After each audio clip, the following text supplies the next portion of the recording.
Arsenal 5, West Ham 2, and that was a game all about the first half. Arsenal were absolutely incredible. Those first 35 minutes, I thought, crap, we have Arsenal next. We have to play Arsenal on Wednesday. I'm a bit worried for that game, I'm not going to lie, but I was very jealous looking at Odegaard and Saka on the right-hand side, the two elite level players that Arsenal have there, and then Arsenal set pieces. And yeah, Arsenal for that first 35 minutes were incredible. They did concede the 2 goals, sloppy defensive moments, which they can improve upon. But I think Arsenal felt 5-2 up at half-time, they'd won the game, and the second half was just about taking less risks, being a bit more defensively secure. I think that's why the second half wasn't as exciting. But if you look at Arsenal 2 years ago, Arsenal would come out really fast in games, be amazing in the first half. They just shut down shop a little bit in the second half, and I think that's what they did. And I think last time they played West Ham, they scored like 5 in the first half, and then second half calmed down a bit. But as you can see the statistics there, Arsenal had 5 big chances. They had an XG of about 3, and they played some really good football. And I've said this for a while, Arsenal are good. Arsenal have been better than Manchester City this season. Arsenal, had the injuries. They had a key player like Odegaard out. But everybody's coming back, and when everybody is fit for Arsenal, I know how good they are. They are the closest to Liverpool, I think. They're more, in my opinion, they're more likely to catch Liverpool than Man City at this point in time. I think generally, and I think this is accurate, on the eye, I would say Liverpool have been the best side, followed by Arsenal, followed by Chelsea, followed by City, followed by Spurs. Generally would. I think Chelsea and Tottenham have been very good to watch, but Tottenham are a bit inconsistent. City haven't been that great to watch in terms of what you'd expect. And this is a very this is a way of ranking it. So what this is here is numbers represent a relative team strength within the league, calculated using the Massey ratings model, which considers goals scored, expected goals earned, opponent strength, and home advantage. And this would put Arsenal in second, the closest to challenging Liverpool, underlying numbers would, in terms of where they are. And I do think that people were so quick to write Arsenal off because of a few poor games, like they did in December last year. Arsenal at the Dubai trip, they came back looking fantastic. I think we can't rule Arsenal out. Now, look, I'm not saying that 100% going to win the league. Liverpool have got to drop a lot of points, but I'm saying it'd be silly to just write off Arsenal. Now, let's talk about Bukayo Saka, because he was absolutely unbelievable today. 6 crosses attempted, 4 crosses completed, 4 shots, 4 big chances. 4 chances, 2 big chances, 2 assists, won the penalty, scored a goal, let Odegaard take the other penalty. So you could have had 2 goals, 2 assists. Fantastic from set pieces, fantastic assist. Was it the Trossard goal? 1 penalty, 1 goal. One of the most informed wingers on the planet. This was his stats after 45 minutes. The goal, the 2 assists, the winning the penalty, 1.27 expected assists was a record in a game or something like that as well. 3 key passes, 2 big chances created. And Bukayo Saka has become the first player of the season to provide 10 assists in the Premier League. With 25 matches remaining, Saka could surpass the assist record 20, held by Thierry Henry, Kevin De Bruyne this season. 10 in 13 games. He's got 25 matches, so we're literally a third of the way through the season to get 10 more assists. If he carries on at this rate, he'll get 30 assists, which would be a ridiculous number. And if you look at this here, the most assists accumulated in a single match, Saka did it within the first half of that game. He was unbelievable. And I'm going to talk about Saka in detail in a second, but look at these statistics. Since Odegaard's come back in, and I'm going to talk about the Saka-Odegaard relationship and how good that is on Arsenal's right-hand side, it's fantastic. But 2 goals and assists versus West Ham, goal and assist Sporting, goal and assist versus Forest, won the penalty as well. Unbelievable stuff. Unbelievable stuff. First player in Europe's top 5 leagues to have registered 10 assists across the top 5 leagues, 15 goal contributions. First player to have 3+ goal contributions, win a penalty, create 4 chances, and complete 4+ crosses in a single Premier League game this decade. Now, people will say set piece merchant, stat merchant. No, Saka for me is not an output player. I'm a Manchester United fan, and Saka for me has never been an output player. He's been a guy that even if he doesn't get goal or assist, he has an influence on the game. He does stuff. His creativity, his movement, his understanding of the game, the way he can hold up the ball really well, the way he can defend, win his duels, dribbles, go 1v1, create separation, create space, has a good finish on it, could play under multiple managers, multiple systems, left wing back, right wing, could play central. And to have an impact on the game where he's creating 4 chances, 2 of which were big, winning a penalty, completing his crosses, does his dribbles, wins his duels, defends, holds up the ball so well. He has to really deal with some tough tackles. I think people don't understand what a good player Bukayo Saka is. Across Europe's top 5 leagues, he's got the most assists, the joint most open play assists, so you can't just say he's stat pads from corners. The most assists accumulated, meaning he's creating the most chances, so it's not that he's overperforming.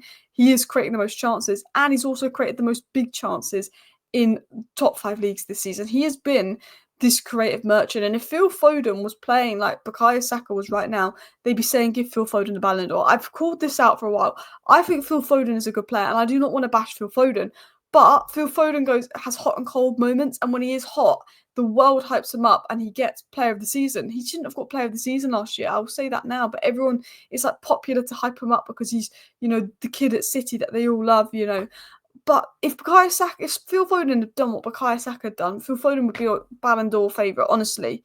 Generally believe that Bukayo Saka doesn't get the hype that he should. Arsenal fans, yeah, I've overhyped players, and maybe that doesn't help. But if you look at the way Phil Foden's hyped, and has to do in a certain system, and when City are bad, Phil Foden's fallen off a cliff. England, Phil Foden can't step up, and you look at the way he's hyped. Bukayo Saka deserves so much more respect. And as Rising Baller said here, I feel like we post about Bukayo Saka every game, but how can we not talk about greatness? Every game he's there, providing for Arsenal, whether it's scoring goals or playmaking. 18 goal contributions in 18 games this season, has the team on his back whenever they need. He's there performing. From a little boy who had big dreams to captaining Arsenal and becoming the main man and the club star boy, that is credits to Bukayo Saka. And this is what I said on Bukayo Saka after watching the game. I said, I don't like Arsenal, but you have to respect how good Saka is. He defends well, creates spaces, beats his man 1v1, and holds up possession effectively. He's so creative, winning penalties, being direct, and influencing play. If he played closer to goal, he'd probably score more goals. 15 goal contributions this season already in the Premier League, and he's never just been an output player for me. He always impacts the game, even without a direct contribution. Better than Foden for me, and has been for a while, though nowhere near as much hype. And I will say that for now. Saka has so many things about him, and these are my notes. Really good to watch, is a game changer, can win you a game, can score a goal. We've seen it for England, we've seen it for Arsenal. But he's good at dribbling, he's good in tight spaces, he uses his body so well to keep the ball. He's actually quite physically good at holding up the ball. He has elements of a striker in holding up the ball. He's got the winger's drive going forward, he's got the drive to go direct and make something happen and take risks. He's got the creativity of a playmaking player like number 10. He's got the defending of a fullback because he's defender fullback. He's got the lot. His numbers are incredible. And I generally think if you play more centrally, had more license to go central like Cole Palmer does, like Salah does, like Foden does, I think 5 goals this season could be 10. That game that he came more centrally, he was scoring the goals. He stays out wide because Arsenal are a team that attack through width and then they try and get into the box through width. But he will do what he's told to do. But if he was asked to play central, I think he would thrive. I think under any manager in any system, he's one of those players that will just thrive because he's good. And you can't say that about Phil Foden. I think you can say that about Palmer. I think you can say that about Saka. But certain players you can't say that about. And that's when you know he's an elite level player, because 1v1 is good, intelligence is good, movement is good. When Odegaard's back in the team, the rotations, the movement's there. Arsenal were incredibly difficult to defend against because Saka was getting wide, Odegaard was opening up space, the team was ticking, the tempo was going. And that first 35 minutes, I thought West Ham could lose 6-0 again. I really did. And then Saka as well, because you saw Sterling come on and Wan-Bissaka got forward a little bit. And Wan-Bissaka was one of the best 1v1 defenders. Saka was getting past Wan-Bissaka, but what Saka was doing was he was tracking back and dealing with his fullback. Sterling didn't as much. You can see the work rate that Saka brings. And I think he's just an incredibly underrated player. And I think he's been doing this for a while. He's not a one-season wonder. He's been doing this for 3, 4, 5 seasons in a row. He's been fantastic. I'm a massive fan of Marcus Rashford. Marcus Rashford gets a 45-goal contribution season, then disappears the next year. Then gets a 30-goal contribution season, then disappears the next year. Saka doesn't disappear. He's been consistent. My general thoughts on the game was Odegaard, 13 goals in 3 games. And that was by half time as well. Phenomenal showing since Odegaard's returned. I thought Arsenal's defending could have been better at times. They conceded goals that they could have prevented. Silly errors, maybe could have been, Calafiore could have been at the back post there. I think Arsenal defensively were a bit more vulnerable than normal. They're a bit open in midfield, a bit easy to play through in transition. But I think for the most part, Arsenal were good. Second half, the tempo had gone a bit. Set pieces and penalties, I think 3 of Arsenal's goals, I don't know why it says 4, but 3 came from those situations. Their ability on set pieces, Gabriel, is ridiculous. First 35 minutes, Arsenal were fantastic. They let the game fizzle out a bit. They didn't have Partey and Marino. And Partey has been better than Declan Rice this season, so that was a big miss. And I feel like Marino brings something to the left half space and his ability to influence all actions of the game as well. I think they made my misses. I think Marino has actually looked quite good his last 1 or 2 games for Arsenal. Don't think Calafiori had his best game. Just think he's learning the system, maybe. I think he needs time to learn the system. I thought Saliba and Gabriel, just what a pair, what a partnership. Raya on the ball, he showed why Arsenal sold Ramsdale, which got stick. But, I think you see this in football. I was talking about Man United fans who are upset we sold Wan-Bissaka, but we massively upgraded with Mazraoui. It wasn't that Wan-Bissaka was a bad player, but it was that Mazraoui was just so much of a better player, because if you want to play out from the back, having Mazraoui's abilities on the ball would help us. And Mazraoui for £12 million has probably been the best signing United have done in years. Ramsdale wasn't a bad keeper, but Raya was different. He had a different level on the ball, and he's allowed Arsenal to play out from the back. He played that pass into Rice, which played through the Arsenal's defence, and you can see why they brought in Raya. The subs, I think Ranieri could have been introduced earlier, maybe. I think the game was needing a bit of spark, and I thought, the free kick decision was questionable. Rice clearly won the ball. Anthony Taylor, though, he's never been the best referee. But let's talk about other things. Let's talk about Gabriel. Absolute set-piece monster. And as Pythagoras said here, like Sergio Ramos from set-pieces, isn't he? I mean, who is better than Gabriel at set-pieces right now? Since he's made his Premier League debut, he scored 17 set-piece goals. That's 6 more than second-place Kurt Zouma. His ability from set-pieces is absolutely terrifying. He could be, was it John Terry's record for most set-pieces? It's ridiculous. And this is what I said, because I think Arsenal... One of the reasons Arsenal have been so good is because they have the stability and core of Saliba and Gabriel. That partnership is unbelievable. Liverpool, Konate and Van Dijk. Konate is now injured. Sometimes having a solid defence partnership, because I think teams are built from the back. And if you don't score goals, you don't win games, but teams are built from the back in terms of control and tempo and breaking the lines. I think the best teams have the best partnerships that start from the back. And that's what Arsenal have. Gabriel was one of the biggest Premier League set-piece threats ever. He could break the record. His ability to create separation in the box, to find space, the runs he makes. I mean, Arsenal set-piece coach, fantastic stuff. That's why we talk about Arsenal set-pieces a lot. They're winning games through them. Unbelievable. Saliba gets more credit than Gabriel, I find, for Arsenal, because Saliba's more aesthetically pleasing. He's better on the ball. You see him breaking the lines better than Gabriel. But Gabriel was just as good for Arsenal as Saliba, and has been this season. Gabriel's box defending abilities, his physicality in those big games, his reading of the game is so underrated. You look at Sokratis, you look at Haaland, when they've come out against Gabriel and Saliba, they've had games where they haven't had a sniff, and they're 2 of the most informed strikers in Europe, because Arsenal have built this wall in their defence. Saliba on the ball today I thought was outstanding. The way he can pass and bypass West Ham's lines, and West Ham were very aggressive in the press, but the way he can pass and play through West Ham's lines was incredible in terms of wide channel defending, 1v1 situations.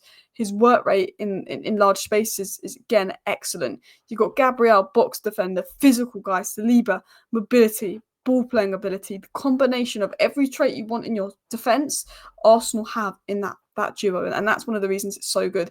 The technical qualities of Saliba, the physical qualities of Gabriel, but Saliba's also really physically good. Gabriel also has some technical ability, and they formed a great partnership, and it's like Konate and Van Dijk. I saw this tweet here, and I wanted to give Jorginho credit. I thought he had a good game. Ben Matheson said this: what signing Jorginho was, he's such an important player off the pitch, and as a leader, the influence of having guys like him to guide the younger players can't be understated. We look so much better with a controller like him next to Rice. Clear we need to add another soon. I think Rice is a 6, not an 8. And I think Rice plays better as a 6. But I think with Xhaka's presence gone, obviously Marino's there.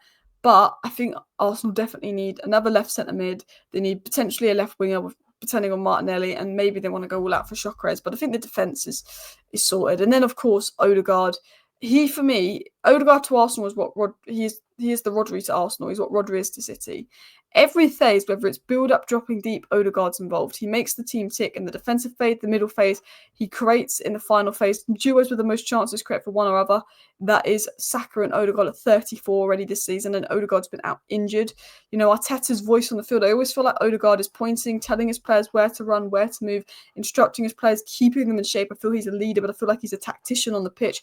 And I think Odegaard isn't a player where he's going to get goals and assists. We talk about Palmer, we talk about Bruno Fernandes, goals and assists, crazy numbers. Odegaard doesn't get those numbers, but what Odegaard does is he improves the team so everyone around him gets higher numbers, because he's one of those guys, he drops deep, he has a role in build-up, has a role in every phase of the pitch, and he influences the game by his movement, his instructions, making the team better and playing those little balls.